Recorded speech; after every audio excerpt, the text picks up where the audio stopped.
গতকাল থেকে আজকে পর্যন্ত যারা কমেন্ট করে বিভিন্ন প্রশ্ন করেছেন সকলের প্রশ্নের উত্তর নিয়ে আমি হাজির হয়ে গেছি।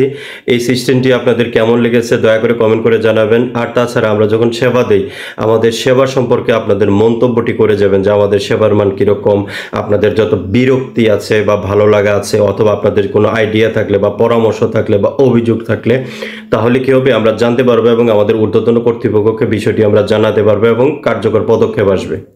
এবং আপনারা যদি আমার সমগ্র ভিডিওটি দেখেন তাহলে দেখবেন যে এখানে প্রায় 44টা 45টার মতো প্রশ্ন আছে। সবগুলো প্রশ্নের মধ্যে আপনার অনেক সমস্যার সমাধান পাবেন। যখনই কোনো প্রাসঙ্গিক প্রশ্ন আসবে আমি অন্যান্য প্রাসঙ্গিক বিষয়েও এই ভিডিওতে বলে দেব, যার কারণে সমগ্র ভিডিওটি দেখলে আপনি অনেকগুলো প্রশ্নের উত্তর একসাথে পাবেন। এখন চলে আসি আপনাদের কমেন্টগুলো নিয়ে। আপনারা স্ক্রিনে কিন্তু কমেন্টগুলো দেখতে পাচ্ছেন। সো হামিদা বেগম নামে একজন প্রশ্ন করেছেন যে আমি 4বার কমেন্ট করেও জবাব পাইনি। আপনি যে প্রশ্নটি করেছেন এই প্রশ্নের উত্তর বহু ভিডিওতে আছে, এই জন্য আপনি যদি ভিডিও না দেখেন আপনি জবাব কিভাবে পাবেন।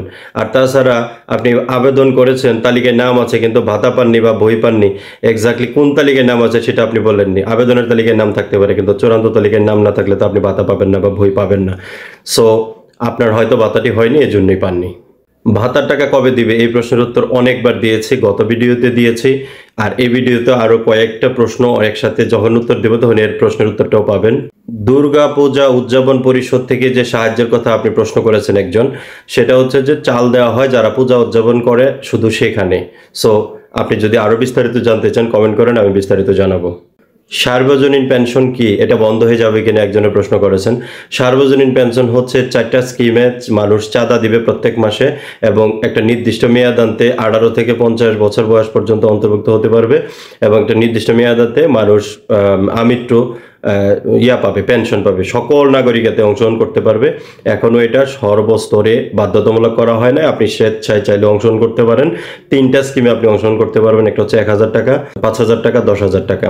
যত বেশি চাঁদা দেবেন আপনি তত বেশি পেনশন পাবেন এবং এটা এখনো বাধ্যতামূলক করা হয় নাই। আর এটা বন্ধ হয়ে যাবে না, কারণ এটা তো একটা কল্যাণমূলক কাজ, বন্ধ হওয়ার কোনো সম্ভাবনা নেই। প্রতারক চক্র কল দিয়ে আপনার কাছে ওটিপি চাই, এটা প্রতিকার চেয়েছেন আপনি, একজন প্রশ্ন করেছেন। প্রতারক চক্র ওটিপি চাই, এই যে ডিস্টার্বগুলো করে ভয় দেখায় ভাতা বন্ধ করে দেবে, অনেকে আতঙ্কিত হয়। এটার জন্য সরকার অনেক চেষ্টা করতেছে, পদক্ষেপ অব্যাহত আছে এবং খুব শীঘ্রই আরো গুরুতর পদক্ষেপ দেখতে পাবেন। একজন পরামর্শ দিয়েছেন যে দেশের এই যে দুর্নীতি হয়, এইসব দুর্নীতি বন্ধ করতে পারলে তো গরিব, অসহায়, প্রতিবন্ধী বা ভাতাভোগীদের টাকার পরিমাণ 10,000 টাকা করা যেতে পারে। এক্স্যাক্টলি দুর্নীতি বন্ধ হলে আপনার টাকার পরিমাণ বাড়বে, এটা কিন্তু মিলে না সমীকরণটা। দুর্নীতি বন্ধ হলে টাকা তো আর বাড়বে না রাষ্ট্রের। সো হয়তো সুশাসন বাড়বে, রাষ্ট্রের সক্ষমতা বাড়বে, রাষ্ট্রের আয় বাড়বে, রাষ্ট্রের উন্নয়ন হবে, তখন হয়তো আপনার ভাতা 1000 টাকা 10,000 টাকা হবে এবং অদূর ভবিষ্যতে কিন্তু ভাতার টাকা বাড়বে এবং অনেক বেশি। বিস্তারিত আমি একটা ভিডিওতে বলবো, আমি বিস্তারিত আনতেছি সরকারের প্রপোজালগুলো। একজন বলছেন যে মাতৃভাতার টাকা বা গর্ভবতী ভাতার টাকা বিকাশে পাচ্ছিলেন, এখন 6 মাস ধরে পাচ্ছেন না, আপনি কি করবেন, নতুন করে অ্যাকাউন্ট করবেন কিনা? এক্স্যাক্টলি তা না, আপনি আগে আপনার অ্যাকাউন্ট ঠিক আছে কিনা এটা দেখেন। 2 নম্বর হচ্ছে আপনি মহিলা বিষয়ক কর্মকর্তা কার্যালয়ে যোগাযোগ করে নিশ্চিত হবেন যে আপনার নামে ভাতাটা আছে কিনা এবং আপনার অ্যাকাউন্টটা যথাযথ আছে কিনা। যদি এই তথ্য ঠিক পান তাহলে আপনার ভাতা আবার আসবে, আর যদি আপনার পাওনা না থাকে তাহলে তো পাবেন না। টিসিবির যে মাল এইগুলা কবে দিবে? টিসিবির মাল প্রক্রিয়াধীন আছে, কোথাও কোথাও হয়তো দেওয়া শুরু হয়ে গেছে, কোথাও কোথাও দিবে, তবে এখনো পর্যন্ত পুরোদমে শুরু হয় নাই। সো টাকা পাবেন বা টিসিবির মালামাল পাবেন ইনশাল্লাহ। আর এই মাসে দেবে কিনা এটা সুনিশ্চিত করে সংশ্লিষ্ট উপজেলার ক্ষেত্রে ছাড়া কেউ বলতে পারবে না। নতুন গর্ভবতী ভাতার কার্ড আপনি করতে চাচ্ছেন, এটা কবে করবেন এই বিষয়ে গত ভিডিওতে আমি বলেছি। বয়স্ক বিধবা প্রতিবন্ধী ভাতার আবেদন করেও ভাতা পাননি, এখন আপনি কি করবেন? আপনি অপেক্ষা করেন, এই বছর আবার আপনাকে পুনরায় বিবেচনা করা হবে। তাছাড়া গত ভিডিওতে আমি বিস্তারিত বুঝিয়ে বলেছি, পুনরায় আবেদন আপনার আর করতে হবে না, এখনো পর্যন্ত এটাই সিদ্ধান্ত। আরেকজন প্রশ্ন করেছেন লাইভ ভেরিফিকেশনের জন্য কি আপনাকে কল দিবে নাকি উপজেলায় সরাসরি গিয়ে করতে হবে? আপনার নিজে থেকে যাওয়ার দরকার নেই, আপনাকে কল দিবে অথবা বিভিন্ন মাধ্যমে আপনাকে জানাবে যে কোথায় আপনি হাজির হবেন।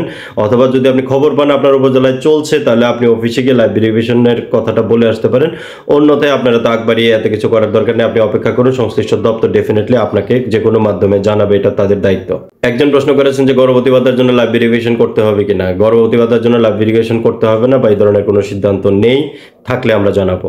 প্রতিবন্ধী ভাতার টাকা 5,000 টাকা করতে এটা আপনাদের বিষয়, রাষ্ট্রের নাগরিক হিসেবে আপনি শান্তিপূর্ণভাবে সুশৃঙ্খলভাবে রাষ্ট্রকে আপনি লিখিতভাবে জানাতে পারেন। ফারাবি নামে একজন প্রশ্ন করেছেন, যার প্রশ্নটি আমি আসলে বুঝতে পারিনি, আপনি দয়া করে আবার প্রশ্ন করবেন। শিমুল হোসেন নামে একজন প্রশ্ন করেছেন যে জুন মাসে আপনি 4,000 টাকা পেয়েছেন, আবার কবে টাকা পাবেন, আবার টাকা কবে পাবেন? গত ভিডিওতে বলেছি, আবারও বলছি, আপনি হয়তো কোন ভাতা সেটা আপনি বলেননি, তবে বয়স্ক বিধবা প্রতিবন্ধী হলে আপনি অক্টোবরে টাকা পাবেন। আর গর্ভবতী ভাতার বিষয়ে এখনো বরাদ্দ আসেনি, বারবার বলেছি, আসলে আমরা জানাবো। আপনি বলছেন যে আরেকজন প্রশ্ন করেছেন যে কতদিন পর ভাতা পাবো, লাভ ভেরিফিকেশন কবে?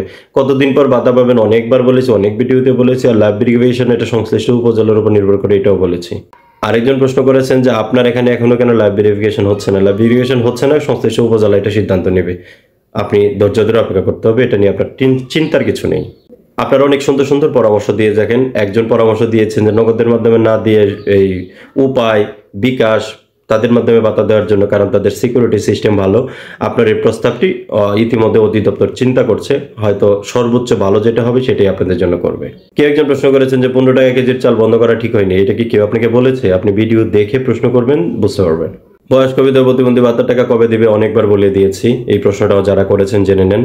একজন প্রশ্ন করেছেন যে তার আম্মার বিধবা ভাতার ওটিপি নিয়ে গেছে, তারপর থেকে আর টাকা আসে না। আপনি ওটিপি যেভাবে চেঞ্জ করেন কাজ হবে না। আমি বারবার বলেছি আমার বিভিন্ন ভিডিওতে যে আপনাকে আবার কেওয়াইসি আপডেট করতে হবে, তাহলে আপনি টাকাটা পাবেন, অন্যথায় হ্যাকাররা এটা আবার ম্যানিপুলেট করতে পারে। আরেকজন প্রশ্ন করেছেন পূর্বে যারা প্রতিবন্ধী ভাতা পেত তারা কি আরো পাবে? কেন পাবে না? আমি তো আমার ভিডিওতে বারবার বলেছি, আপনি ভিডিও দেখেন। 2023 সালে জুন মাসে গর্ভবতী ভাতার আবেদন করে ভাতা পাননি, আপনার ভাতা হয়নি, এর জন্য পাননি। আপনাকে হয়তো পুনরায় আবেদন করতে হবে অথবা সংশ্লিষ্ট ইউনিয়ন পরিষদে যোগাযোগ করুন। একজন বলেছেন যে আমি তো অনাথ, আমি কি পড়াশোনার জন্য কোনো সহায়তা পাবো? খুব দারুণ একটা প্রশ্ন, সবার জ্ঞাতার্থে বলছে। এরকম অনাথ যদি কেউ থাকে দয়া করে আপনি জেলা সমাজসেবা কার্যালয় অথবা সংশ্লিষ্ট উপজেলা সমাজসেবা কার্যালয়ে যোগাযোগ করবেন। আপনার জন্য সমাজ কল্যাণ পরিষদ আছে, ক্ষতিগ্রস্ত সহায়তা আছে, শিশু পরিবার আছে, এগুলো আপনাকে বোঝাইয়া বিস্তারিত অন্য একটা ভিডিওতে বলবো, তবে এটা করবেন তাহলে তার জন্য ব্যবস্থা আছে। একজন বলছেন যে ভাতার টাকা এখনো আসে নাই, আপনি কিন্তু বললেননি কোন ভাতার টাকা। একজন বলেছেন যে আবেদন করে তো ভাতা পেয়েছি, আবার পুনরায় আবেদন করতে হবে নাকি? না, আপনাকে আর পুনরায় আবেদন করতে হবে না, আর আবেদন আপনারটা নিবেও না। একবার ভাতা পেয়ে গেলে আপনাকে আর কখনো কিছুই করতে হবে না। যদি বড়জোর করতে হয় লাইভ ভেরিফিকেশন। সরকার সকল কর্মকর্তা কর্মচারীদের সম্পদের হিসাব চেয়েছে চিঠির মাধ্যমে, গতকাল আপনারা দেখেছেন। সো আমার প্রশ্ন হলো, যারা নাগরিকদের কাছ থেকে টাকা পয়সা না নিয়ে খাবার দাবার খায়, দাওয়াত খায় বা অন্যান্য বিভিন্ন উপহার উপঢৌকন নেই, এই ক্ষুদ্র ক্ষুদ্র বিষয়, এগুলো কিভাবে ধরবে? টিফিন বক্সে খাবার দেওয়া আছে, মনে করে নিয়ে যেও। টিফিন? আমি যে সে জায়গায় চাকরি করি না, গভর্নমেন্টের চাকরি করি। গভর্নমেন্ট কত গরু আসবে, দুইয়ে নেব, টিফিন বক্স ভরে যাবে। আসছি আমি।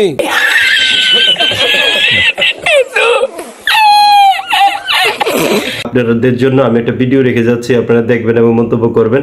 তার আগে বলি, আপনারা অভিযোগ করুন, তবে অবশ্যই কোনো সৎ নিষ্ঠাবান ব্যক্তির বিরুদ্ধে অভিযোগ করবেন না, তাহলে আল্লাহর আরশ কেঁপে উঠবে। তবে অবশ্যই সৎ মানুষের প্রশংসা করুন, সৎ মানুষের প্রচার করুন। অসৎ মানুষ সম্পর্কে কথা বলতে গেলে হয়তো আপনার লাইফে ঝুঁকি আসতে পারে, কিন্তু সৎ মানুষ নিয়ে যদি আপনি মন্তব্য করেন, গর্ব করেন, প্রচার করেন, তাহলে কিন্তু আপনার কোনো ঝুঁকি নেই, কোনো ভয় নেই।